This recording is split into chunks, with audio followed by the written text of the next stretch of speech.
Hello, everyone, and welcome to today's program, Right Place, Wrong Patient, Prescriptions for Avoiding Patient ID Errors, presented by Imprivata and hosted by PSQH. My name is Michelle Clark, and I'm the editor for PSQH. I'll be your host for today's webinar. Our program will be 60 minutes in length. The first portion of the program is presentation, followed by a question and answer session.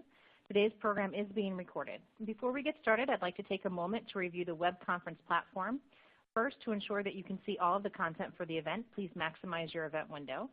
Second, be sure to adjust your computer volume settings and/or PC speakers for optimal sound quality. Third, at the bottom of your console are multiple widgets you can use. To submit a question, click on the Q&A widget. It may be open already and appear on the left side of your screen. You may submit questions at any time during the presentation. However, please note that it is likely that your questions will not be answered until the Q&A portion of the program. Should you experience any technical difficulties during today's program and need assistance, please click on the Help widget, which has a question mark icon and covers common technical issues. We're very pleased to offer you this free educational opportunity by Imprivata, and now I would like to introduce today's speaker. Bill Morella, MBA, MMI, is the Executive Director, PSO Operations and Analytics at ECRI Institute. And then finally, before we get started, note that an on-demand version of this program will be available approximately 1 day after the completion of the event and can be accessed using the same login link that you used for the live program. And also, a copy of today's presentation is available in the resource list widget, which is located in the lower left area of your screen. And with that, I would now like to pass the program over to our speaker. Bill? All right, thanks, Michelle. Hi, everyone. This is Bill. Welcome. So glad you're all able to join us today to talk about patient identification. So this was the topic of a major project that we did last year at our PSO. And if you're not familiar with what PSOs are, there are about 80 patient safety organizations in the country, and we work with provider organizations primarily in trying to make healthcare safer and reduce adverse events and harm to patients. So this project on patient ID came about because we were seeing so many adverse events and near misses related to times when patients were misidentified in delivering their care. So, and I'll get a little bit more into the data as we go forward, but one of the first things we had to do was to sort of get our arms around the scope of this, and what are we talking about when we're trying to understand patient identification. And the best definition that we came upon in our literature search was actually from the Australian Commission on Safety and Quality in Healthcare, and the way they defined it was basically there's two components to their definition. One is that the patient identification is the process of correctly matching a patient to appropriately intended interventions. So that's part one. And part two is communicating information about the patient's identity accurately and reliably throughout the continuum of care. So we took a really broad brush approach to identifying patient identification problems that are reported to us. And I'll talk a little bit more about sort of how that plays out in terms of the data that we received. So what happens when this goal of correct patient identification isn't met? You can have medication errors. You have things like wrong site surgery. You could have diagnostic errors, unnecessary treatments or procedures. So all things that we put in various categories within patient safety. But patient identification is an undercurrent that sort of lies under all of these different categories. So I look at it sort of as a meta issue in patient safety. So some of the cases that were reported to us during this project are things like a patient who goes into cardiac arrest was mistakenly not resuscitated because the clinicians caring for them pulled up the wrong patient's record and adhered to a do not resuscitate order that was actually for a different patient. Another case, a patient received an unnecessary PICC line that was ordered for another patient who had a similar name. In another case, a patient in the emergency department actually had an unnecessary CT scan with contrast because the radiology technician was interrupted by the patient before confirming her identity, and the technician never completed that step and took them down to radiology. So what happens, in addition to the harm that an individual patient occurs, those of you who are from healthcare provider organizations, you also need to be concerned, obviously, about the reputational effects on your organization, because some errors in patient identification, if they result in patient harm or an unnecessary procedure or test, can easily become public knowledge. So your CEO should be concerned about reputational effects on the organization, as well as costs associated with claims when harm occurs, as well as the costs of unnecessary interventions or duplicate or repeated tests, in addition to patient harm. So this slide is an example of one such case that became public.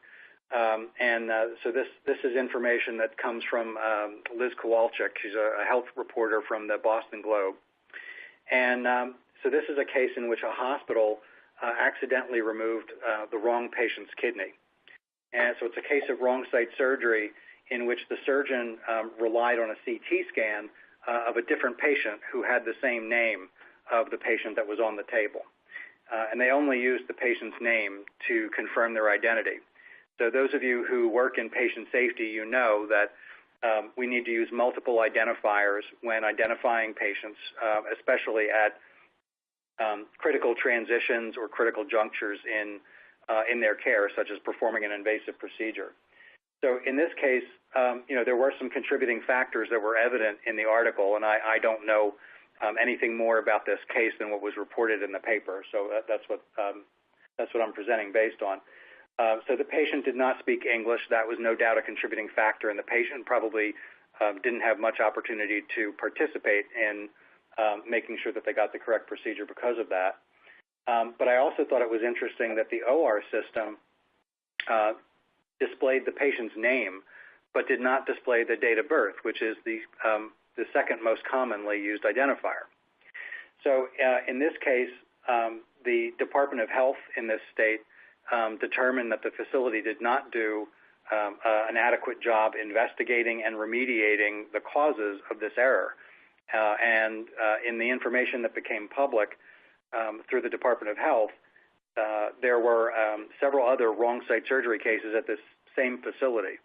And it was not until the Department of Health came into the organization to do their own investigation that they found the OR system didn't display the patient's date of birth, and that had not been fixed, and that the facility had not disambiguated the patient's records that they had commingled. So there were multiple opportunities for this facility to correct these problems, and with the OR system, is sort of setting up their clinicians for making errors and not being able to follow a policy that is common and ubiquitous, actually, across the healthcare system. So one of the things that we looked at in our study was how often patient misidentification occurs. And I think we found about 39 different studies that all defined the patient identification errors they were looking at in different ways. So these are just a couple of examples. In one emergency department, almost all the clinicians reported charting or entering orders on the wrong patient's chart over the last 3 months.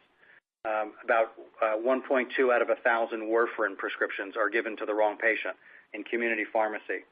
There are so many different ways of identifying or of scoping patient identification that we don't really have a good handle on how often this really occurs.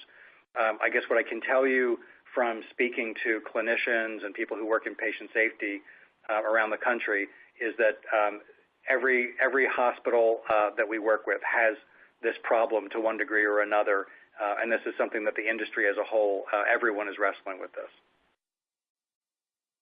So now that I've made us all feel really bad about our own industry, I will point out one sort of consoling factor. So as we were preparing this study and I was driving home one night, I heard on NPR that the Social Security Administration has the same problem, and that an audit found that about 1,000 people a month in the Social Security system were marked as deceased when they were actually still alive. And you can imagine being the person that this happens to and having to call your banks and your school and get that straightened out. So this is something that still goes on to a lesser degree, but we in healthcare are not the only people who have this problem.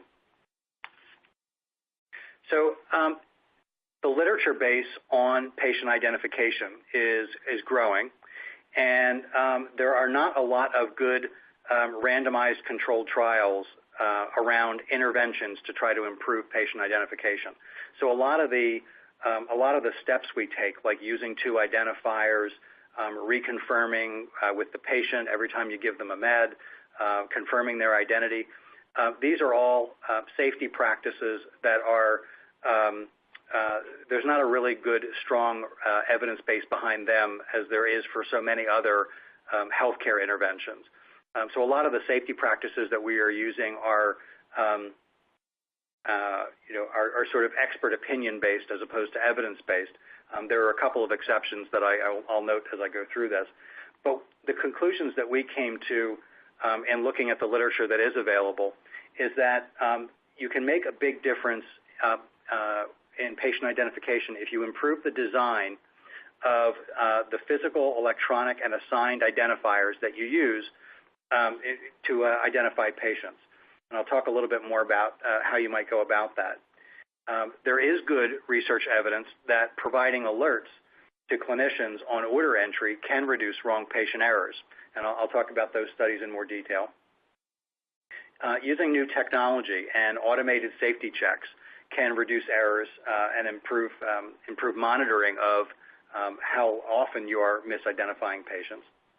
And improving registration measures can help protect against having patients associated with the wrong record as they enter the practice or the hospital. Another thing that is critically important is gaining local cultural acceptance of whatever interventions or processes that you put in place. Culture plays a really big role in correctly identifying patients, and it's you can put technological interventions in place to set your clinicians up for success. But if people are working around those systems or not using them or they're not trained adequately on them, then you're sort of not solving the problem. And I'll talk a little bit more about some of the technology-related issues that came up in our data. So with that, that's a good segue. So the data that we get from hospitals generally comes from their internal risk management information systems. So these are the systems that they use to identify patient safety problems as well as things that might ultimately develop into claims. So when we looked over a 20-month period for data collection. So we looked from January 2013 through August 2015 for patient identification errors, and we found over 7,600 events during that period. So, and this is coming from not only ECRI Institute PSO, but also many of the partner PSOs that we work with. And so those 7,600 events came from 181 different healthcare provider organizations. So it's, as I said, this is a problem that is sort of ubiquitous throughout the healthcare industry, and it's not just a handful of facilities that struggle with this. So with 7,600 events, we had to come up with a way to organize them and sort of make sense of them to figure out, where might the low-hanging fruit be in terms of improvements that might be made. So we tried to look at this from the perspective of the patient. And what you see on the screen now is what we call the care process map. So basically, in a very generic way, what is the path that the patient goes through during a healthcare encounter, and what are all the steps during that encounter where they might have a patient identification error. So on the left-hand side of the screen, that first box you can see is registration and scheduling. So this is sort of the patient access or intake role. And then following that, you have the encounter phase. There's a lot packed in here. So you've got diagnostic processes, you have treatment processes. Obviously, those can be very iterative. And eventually, you have sort of visit or episode of care completion on the right-hand side of the center box. And then you have, still in the encounter phase, you have monitoring of the patient that goes on, whether they're in the hospital or whether you're monitoring the success of treatments that they're taking at home, as well as documentation is something that that is happening all throughout this process. Then on the right-hand side of the screen is the post-encounter phase. So there we have things like health information exchange, which is becoming more common across the country. You have e-prescribing, which has been taking off, as well as referrals, consults, and now patients accessing their own information in healthcare portals. Now down at the bottom of the screen, we have two categories that sort of underlay all these processes, which were physical identification, so things like patient wristbands or identification cards, other physical tokens that convey the patient's information, and then technology. Obviously, nothing in healthcare anymore happens without technology coming up in some way. So this is basically how we tried to categorize the events. And in this next slide, I'll show you sort of how the events broke out. So one of the surprising takeaways for me from this study was how many events started all the way back at the beginning with registration and scheduling. And it was 13% of these events started all the way back when the patient came into the hospital or came into the medical practice, and they were associated with the wrong medical record. And I don't think many of the people who work in the patient access area really appreciate the effect that the serious effect that they can have on the care that the patient receives. And some of the cases that I read to you earlier were ones that started all the way back at this step. So in the encounter phase, about 50% of all the events happened somewhere in the encounter phase. Now, because there are so many categories in there, that's probably not very surprising. But the thing that rose to the top really was diagnostics and laboratory testing in particular, and specimen handling seems to be a really error-prone process that we don't have a good handle on today in terms of identifying patients. And now some of these things are nuisance things like a blood vial getting down to the clinical lab without being labeled appropriately. But there are also cases in which one patient's identifiers are put on another patient's blood specimen, and you can imagine the errors that can result from that. So if you're reacting to a glucose level and you wind up giving insulin to the wrong patient, that can have catastrophic consequences. So you can see then in the treatment category is another big area, and I'll drill down on this in just a second. We did not see much in the post-encounter phase. And I don't know if that's because, sort of the episodes of care are over and people aren't monitoring for patient safety issues at that point in the process, but less than 1% of events happened in that area. I have heard anecdotal stories about patients seeing other patients' information when they look at a patient portal, things like that. So, as those technologies take off, we may see more in those areas. And then you notice down the bottom, physical identification and technology were also significant areas, and I'll drill down on the technology one in a little bit. So I said I would talk a little bit more in detail about errors in the encounter phase. You can see that this group of events accounted for about 50% of all the events. So if you were a risk manager in a hospital or a patient safety officer, this might be where you might want to focus your efforts. So diagnostics and treatment, far and away, were the high categories here, as well as documentation. And if you think about the processes that underlie diagnosing and treating a patient, there's sort of a repetitive cycle that you can go through. So, for example, you can order a test or a procedure on the wrong patient. You can order it on the right patient, but wind up performing it on the wrong patient. Even if you order it and perform it on the correct patient, you could wind up documenting the results of that treatment or procedure into the wrong patient's chart. And we saw basically that process play out in many events that, you can see that there's a fairly even distribution here between those that were ordered and performed on the wrong patient and slightly less on the results side, but all of those processes were in fact error-prone in the events that we received. So in terms of technology, we were conservative in how we indexed events for this. We only did it if they were if they explicitly had some sort of technology component in what the frontline caregiver reported. But what was interesting to me was I expected a lot of the patient identification errors to have something to do with the electronic health record and CPOE and the way that they were used. And I was expecting to see a lot of orders entered on the wrong patient or things documented on the wrong patient, and those are in there.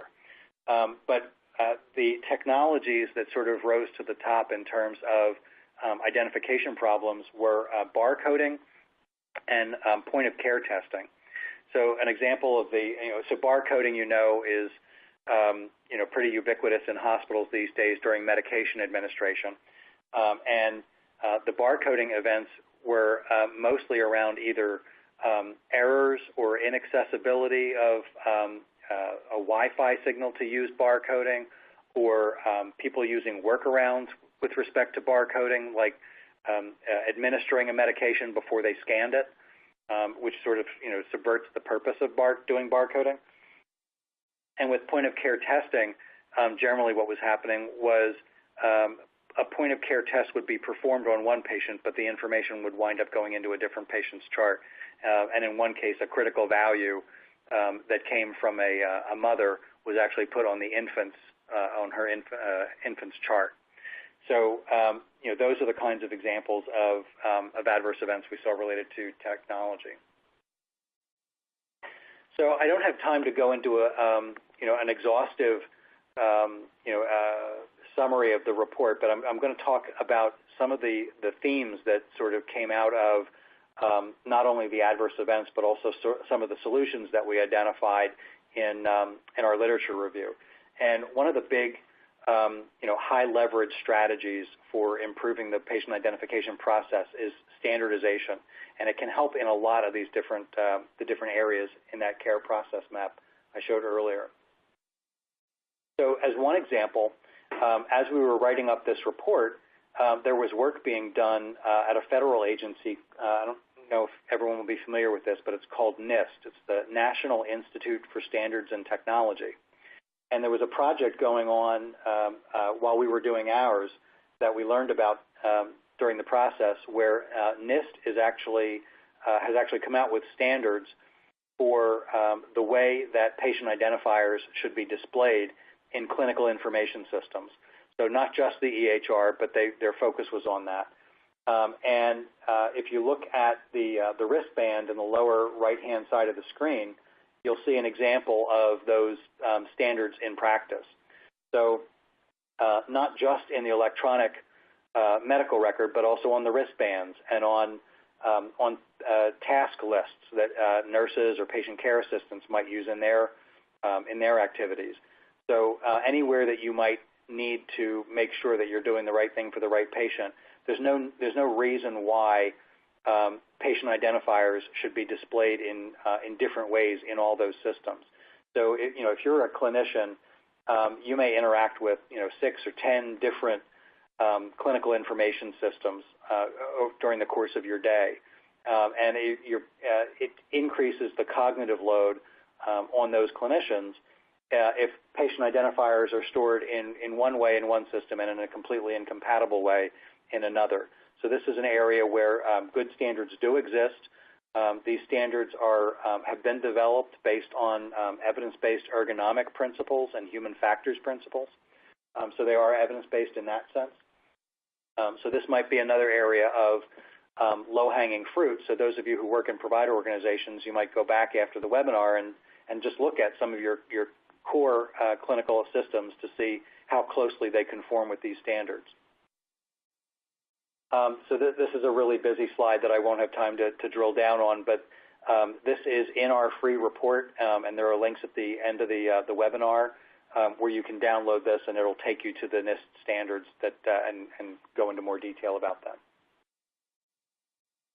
So standardizing the IT systems is not the only area that you can make improvements in standardizing. So I talked a little bit about patient access and the registration and scheduling process.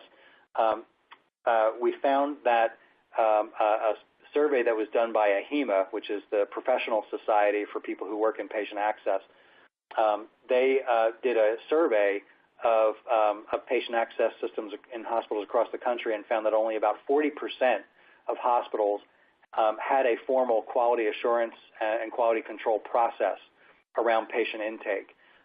So that's an area of low-hanging fruit that could be addressed. And most hospitals have a process for disambiguating patient records that get commingled incorrectly, and they have processes for merging records when patients have duplicate medical records. But outside the context of a formal QA/QC program, they may not be tracking their performance on those measures over time. So that might be a good thing to monitor for how well your patient identification process is working. Another area is in simply the language that we use when communicating with patients. So this is something that's come up particularly through the nursing community, is to ask patients open-ended questions and ask them to participate in correct identification. So rather than asking a patient, "Are you John Smith?" and a patient who's hard of hearing or who's stressed or in crisis may just simply assent and to be cooperative without sort of processing what you're asking them, and instead asking patients to confirm their name as an open-ended question, like can you state your name? So there are various ways in which we can sort of apply this principle of standardization in multiple areas. Technology is another area that has come up. So this is an area that we do have good research evidence for technology's ability to make improvements in this process. So we did a survey during this project and found that only about 20% of hospitals were using patient photographs as part of their medical record, even though most of the top 10 vendors support this feature. So this is another sort of available technological fix that people could be taking advantage of that is currently not being utilized to its fullest extent.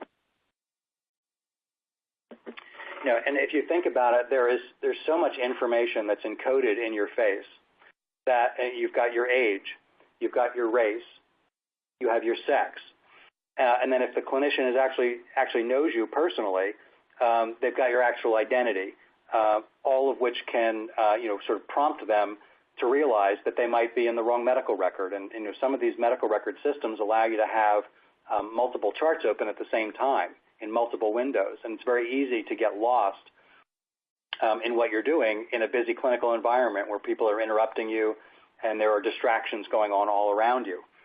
And evolution has basically wired our brains to process faces faster than we can process text.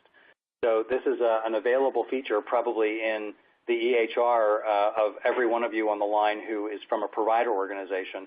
So this is something else that you might go back and look to see if this is something you could use in your organization. So I mentioned that this is an area where there is good research evidence on this. So there have been 2 good controlled trials on different ways of prompting clinicians to recognize when they're in the process of making an identification error. So one before and after study in one institution showed that patient photos reduced wrong patient orders by 75%, which is pretty remarkable. And in the other 25% that did still occur, those records didn't have a photo in the chart. So there's good evidence there. And then a randomized controlled trial that was done by a physician who's a patient safety officer, Jason Edelman.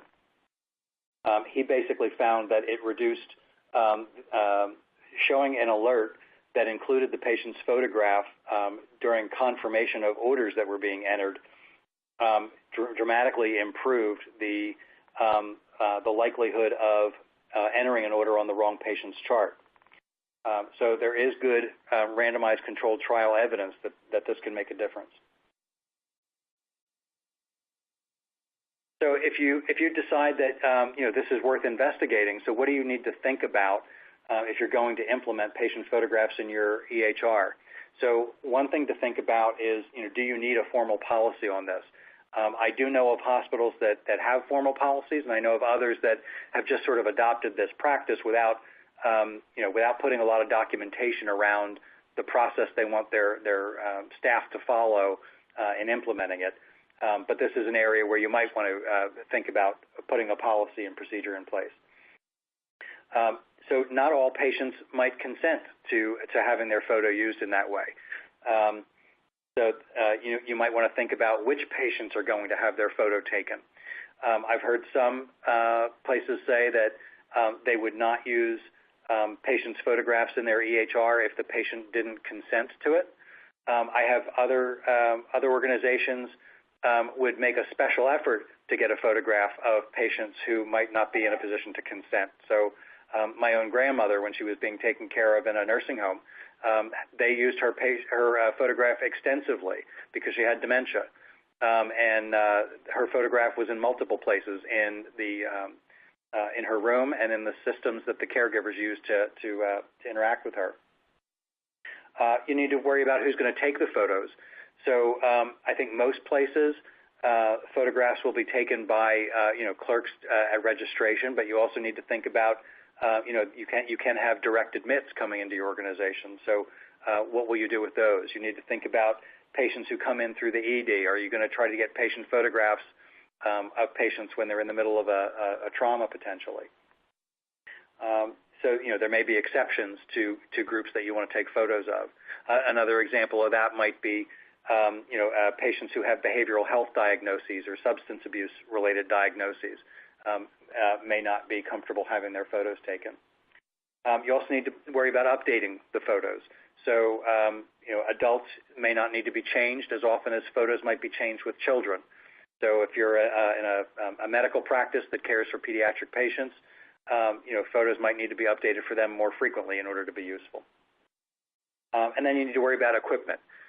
So you need to worry about, the equipment for taking patient photographs might be actually fairly inexpensive at this point, but you need to worry about, how many computer stations are you going to make it available on, and, you need to position the equipment appropriately so that you don't have, so that the lighting is appropriate, and also training people on how to take a good photograph.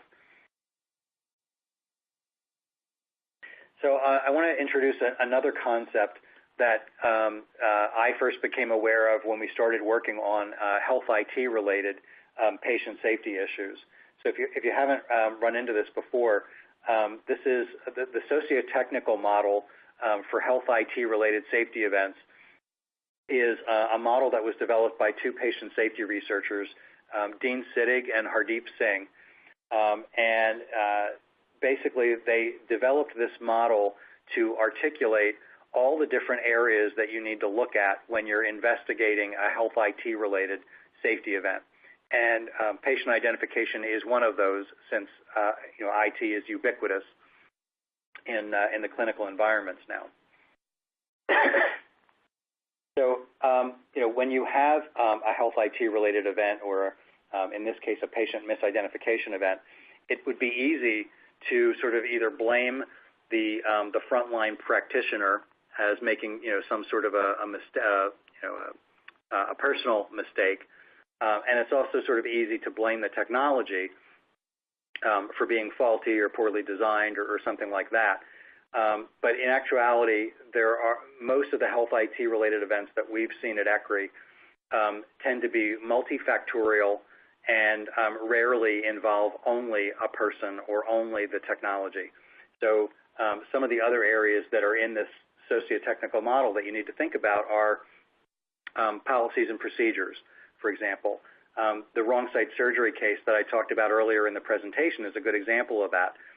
Yes, the clinicians in that case might have made an error, but there's also an IT system that's configured in a way that may set them up for error, and you need to be aware of that. You also have workflow and communication issues.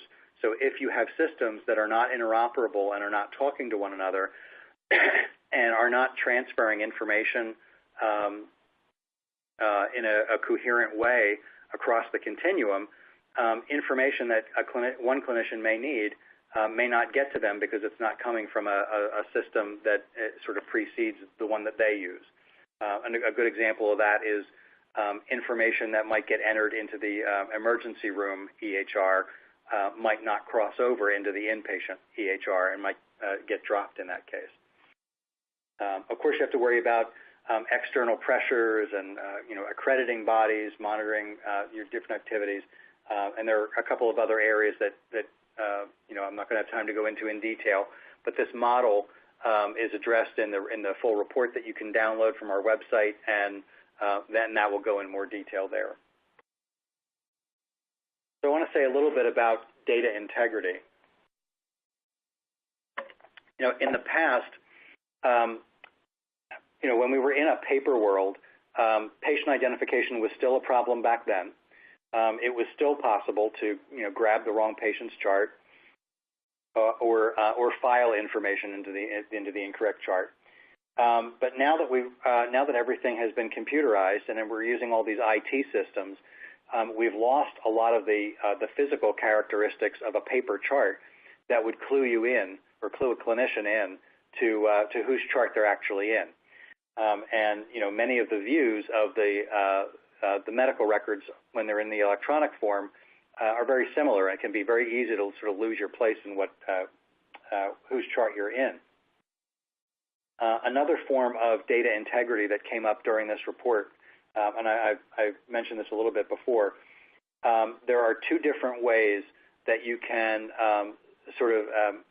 misidentify the patient when they're at the registration or scheduling process or during patient access. And those are duplicate records and what's called record overlay. So any of you who work in a hospital, you're probably very familiar with the phenomenon of duplicate records. This happens pretty frequently. I was actually surprised at this statistic. 8% of records in the average hospital are actually duplicates. I thought it was astonishing that the rate of duplicate records was that high, but that's what it is. The danger of having duplicate records, of course, as a clinician, is that there's information available to you that you may not be aware of, or you may not realize that you're looking at or outdated information if you're pulling up a patient's old chart and you're not looking at the more recent one that was created. You also run the risk of having delays in diagnosis and doing repeat tests that aren't necessary, that you may already have access to, but they're associated with another version of the patient's chart. So duplicate records, as I said, is pretty common. A much more rare phenomenon, but one that we did see in the reports that came to us, is what's called record overlay, where you actually have two patients' records commingled, or two patients' information commingled in the same actual medical record. So this happens pretty rarely. The best statistic on this is that it happens in 4 out of about 10,000 cases. But this is potentially much more dangerous because in this case, you have the illusion of knowledge, and you may have very incorrect information in front of you, and if you take action on it, it can be catastrophic. So we did have a case where a patient was admitted into the hospital under her deceased husband's medical record, and she actually received a transfusion. Fortunately, she happened to be the same event type, but she received a transfusion before anyone recognized that that her actual date of birth was different from the one in her medical record and picked up the error that way. It's also much more difficult to disambiguate two patients' information when they're in the same chart. So what the best that a lot of hospitals can do at this point is let the patient's information persist in the wrong chart until the patient's discharged, because there are too many sort of orders in process that it may be just as unsafe to try to separate their information during the patient's admission. So I want to talk a little bit about interoperability. So in health IT, everything is about interoperability these days. And when we talk about health information exchanges and having information cross provider organizations, so that if I'm on vacation and I get hit by a bus in California, if we had a national system for interoperability, they might be able to get my medical records from Pennsylvania while I'm there in California. But in reality, if you think about this, most people get 99% of their health care probably within like a 20-mile radius. I know that's true of me. And the vast majority of my care is delivered by a predictable set of healthcare providers all around the Philadelphia region. And one of the phenomena that we have to be aware of as we get more and more accessibility of patients' information across provider organizations is that we also need to be aware of having false positive matches of patients whose information we may look to access through a health information exchange. I'll talk more about what I mean by that. So the RAND Corporation did an analysis looking at just in the Houston area. They looked at how many patients shared multiple identifiers. And in just this one county, in Harris County, Texas, they found 69,000 pairs of individuals who shared the same first and last names and birth dates. And that's kind of astonishing to me. And of course, the name and the date of birth are the two things that we use most frequently to identify patients definitively. So then they found that the most common name out of those 69,000 pairs, the most common shared name is Maria Garcia. So just in this one county, they had something like 2,400 patients who had the name of Maria Garcia, if you can imagine that. So just in this one county, where I assume they probably have a regional health information exchange, there need to be better forms of patient identification, and there need to be better ways for us to do this.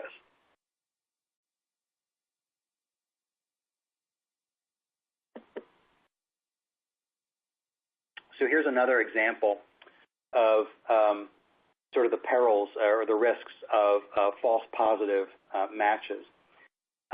So a study was done looking at the Social Security Death Index, which is a huge database of patients across the country for decades.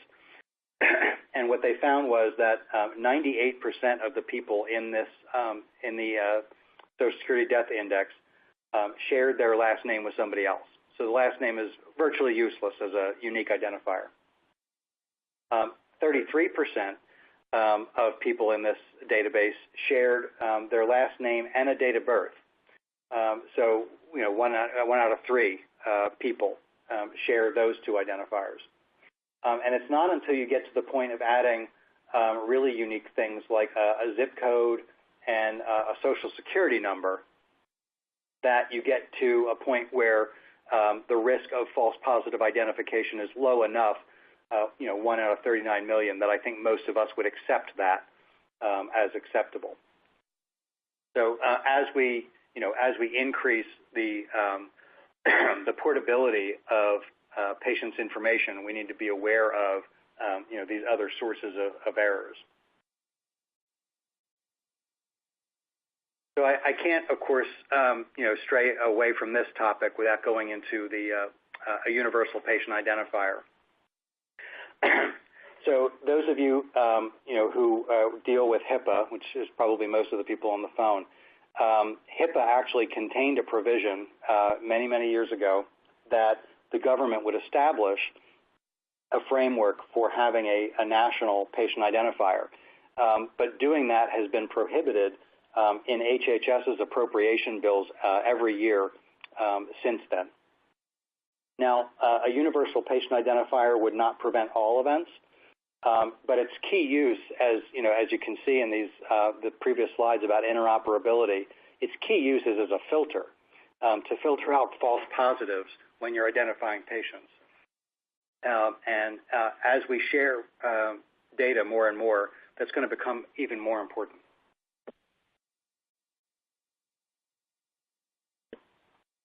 So I'm going to close by talking a little bit about leadership.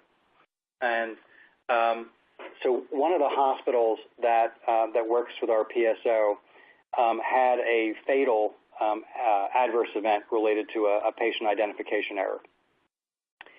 And as part of their root cause analysis, they determined that their culture was actually partly to blame for why the error occurred. And they decided that that was really the root cause, to the extent that there is ever any one cause of these sorts of things.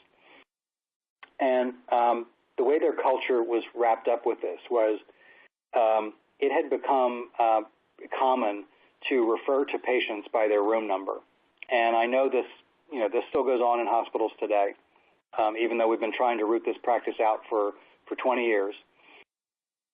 It is still just sort of a shortcut that people take out of human nature. And, in patient safety, we talk about these kinds of shortcuts being an example of what's called normalized deviance, which is if our standard practice is to use 2 identifiers every time we're making an order or doing something with the patient, and I, because I'm busy today, decide to skirt the rules, that's an individual practitioner mistake, and I should be held accountable for that.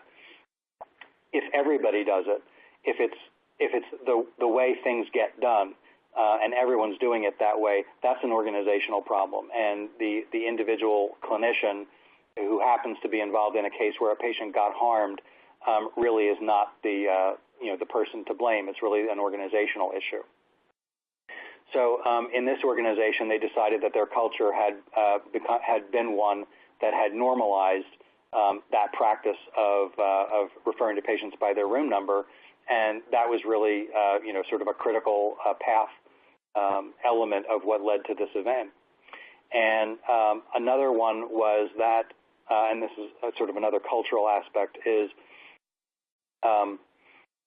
their risk management group was really the only group that knew about all the patient identification errors that happened in this organization all the time. So, you can imagine that when a patient has a fatal accident due to misidentification, you can imagine news about that event shot around the organization like wildfire. But what they didn't know was that identification mistakes happened constantly and were being reported internally all the time. And so the patient safety group in this organization actually used transparency as part of their strategy for changing their culture. So it became one in which leadership was very vocal and transparent about when patient identification errors happened.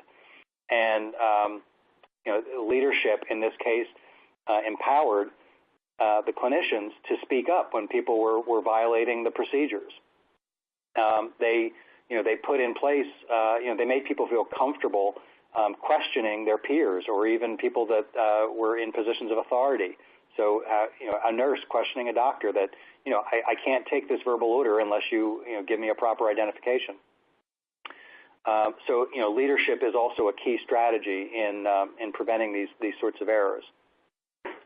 So I do have some more slides, but apparently I've been long-winded, and I don't know that I'm going to have time to get through them all. So I'm going to scroll through some of these fairly quickly. So as I said, in our full report, there's some more information that you can drill down on. So, for example, potential safety measures that you can look at to sort of do a baseline assessment of whether this is an issue in your organization. And we also have resources from the Partnership for Health IT Patient Safety and safe practices that they have developed around patient identification as well as other practices. These are freely available on our website. And let me get to those links. So here are links that hopefully you'll be able to download these. You can download a summary of the report that I've been discussing through the URL at the top in the first bullet. And in the bottom, you can get to the Health IT Patient Safety Toolkit on Patient ID through that link at the bottom. And with that, Michelle, I'll turn it over to you to let people know how to ask questions. Great. Thanks so much, Bill. So this brings us to the Q&A portion of the program. So we would now like to invite you to ask live questions of our speaker. To submit a question, click on the Q&A widget at the bottom of your screen. It may be open already and appear on the left side of your screen. Please note that your questions will remain anonymous and will not be viewable by other audience members. And our first question is, you mentioned how a lot of events started when the patient arrives and gets associated with the wrong record. Won't EMRs help prevent this? Yeah, I think people would have the hope that the electronic medical record would, solve all sorts of problems, including patient identification problems. One of the key things, or one of the key reasons why it may not always prevent those things is a lot of the what are called ADT systems that are in use sort of at the front end of a hospital encounter anyway,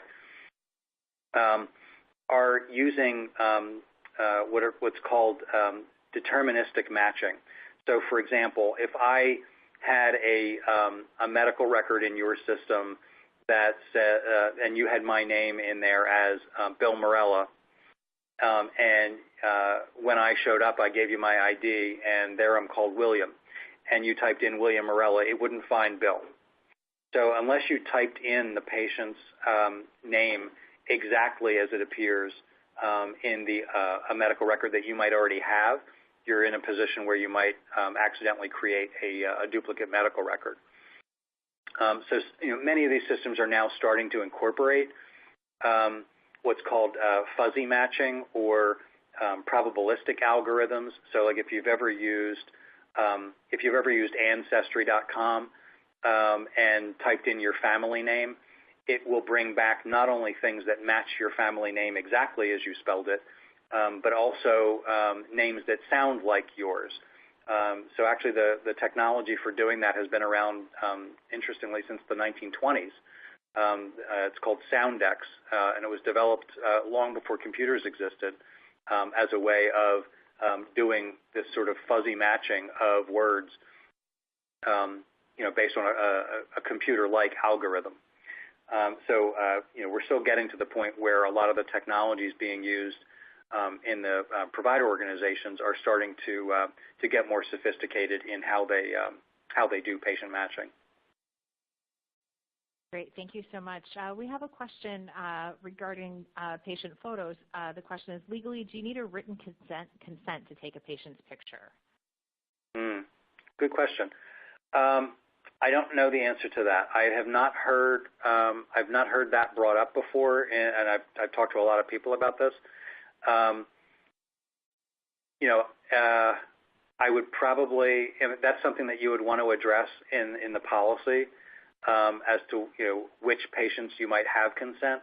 So I know I've heard of other organizations that actually have the patients upload their own photos. There of course you run the risk of getting bad selfies or something, but I think there are lots of different ways that you can do this, but yeah, you would probably want to have that particular aspect reviewed by your legal counsel. Thank you. Another question, how far away are we from having a national patient identifier? Well, it's hard to say, and I think there has been a softening of political obstinance around creating a framework for a national patient identifier. Most hospitals and, most provider organizations in general, I think, are getting away from using the Social Security number for that purpose, just because of the risk of fraud, and patients are concerned and don't want to have to give up their Social Security number unnecessarily. But if you think about it, so one of the other things that's going on there is over the past year, CHIME, that's the I'm going to forget what the acronym stands for, but that's the professional organization for healthcare CIOs. They have been lobbying Congress very actively, and have sent multiple open letters to Congress to try to persuade them to not block the government from establishing a framework for this. And there have been many organizations that have signed on to CHIME's call for a national patient identifier. And but if you think about it, as I said, since most healthcare is actually received locally, it may be more important that there be regional patient identifiers than that there be national ones. And that would actually be such a significant step forward. That might get us 80% of where we need to go in terms of solving this problem. Thank you. And then we have another question. Have patient identification problems gotten better or worse with the adoption of the EMR? So this kind of ties back into the first question. Yeah. I don't know, because there's not a standardized way of accurately identifying all the patient identification errors. But one way I would point out to you, so I mentioned Jason Edelman's study on patient ID, and what he was looking at was orders that were entered on the wrong patient's record. And the way he identified them was by coming up with an algorithm that looked for orders that a physician placed on one patient that they quickly retracted in a short period of time, and then the same clinician placed the same order on a different patient. And that retract and reorder measure is actually the first patient identification related measure that's been endorsed by the National Quality Forum. This is Jason's published several articles using this. So that's a measure that you might look at if you wanted to answer that question for yourself in your own organization. And I guess I would point out that what he did to both identify the patient identification errors and monitor them through that measure would never be possible in a paper world. I think technology is actually going to get to the point where it will help us diagnose these sorts of problems and also be part of the solution.